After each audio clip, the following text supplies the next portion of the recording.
Մենք պարզապես ազգ չենք, որի ներկայացուցիչները միայն պայքարում են եւ կռվում, մենք նաեւ այնպիսի ազգ ենք, որի ներկայացուցիչները կարող են վերադարձնել փառքի ժամանակները, երբ մենք մեծ տերություն էինք։ CNN-ին հայտարարել է հայկական շախմատի առաջատար համաշխարհային օլիմպիադաների եռակի չեմպիոն, աշխարհի չեմպիոնի կոչման հավակնորդ Լևոն Արոնյանը։ Ինչպես շախմատի Դեվիդ Բեքհեմը դարձավ ազգի հերոս, հրապարակման մեջ CNN-ը գրում է, որ երբ Արոնյանը քայլում է իր հայրենի Հայաստանի փողոցներով, մարդիկ նրան ողջունում են, ռեստորաններում նրան անվճար են սպասարկում, ծնողներն իրենց նորածին զավակներին անվանում են նրա անունով։ Արոնյանը դերասան չէ եւ ոչ էլ աստղագնաց, նա աշխարհի առաջատար շախմատիստներից մեկն է։ Եւ այս փոքր հետխորհրդային շախմատային երկրում դա նշանակում է, որ նա ազգային հերոս է, գրում է CNN-ը։ Երբ առաջին անգամ ընկերուհիս ժամանեց Հայաստան, տեսնելով, որ բենզալցակայանում հրաժարվում են ինձանից փող վերցնել, պարզապես շոկի մեջ հայտնվեց, իսկ հետո համոզվեց, որ այդպես պատահում է անընդհատ, պատմում է Լևոնը։ Մոլորակի խոշորագույն լրատվամիջոցներից մեկը հիշեցնում է, որ շախմատը պարտադիր առարկա է Հայաստանի բոլոր դպրոցներում։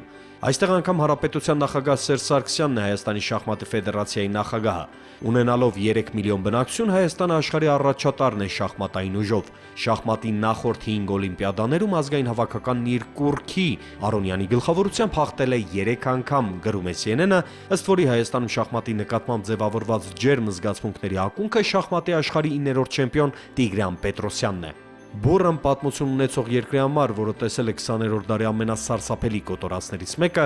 շախմատը դարձել է հայկական ազգային հպարտության կարևոր աղբյուր, գրում է լրատվամիջոցը։ Երբ դու ճամփորդում ես Հայաստանում, տեսնում ես վանքեր, համալսարաններ, որոնք ավելի քան 1500 տարվա հնություն ունեն, եւ քեզ մի զգացում է պատում, որ սա հենց այն է, ինչ մենք կանք։ Մենք եղել ենք մի ազգ, որն ունի հսկայական ինտելեկտուալ կարողություն։ Այդ իսկ պատճառով կարծում եմ, որ ժողովրդին դեպի շախմատ տանող ուժը հենց ցանկությունն է հետ վերադարձնել այն զգացողությունները, որ մենք ժամանակին գիտական ազգ ենք եղել, CNN-ի հետ զրույցի վերջում ասել է Լևոն Արոնյանը։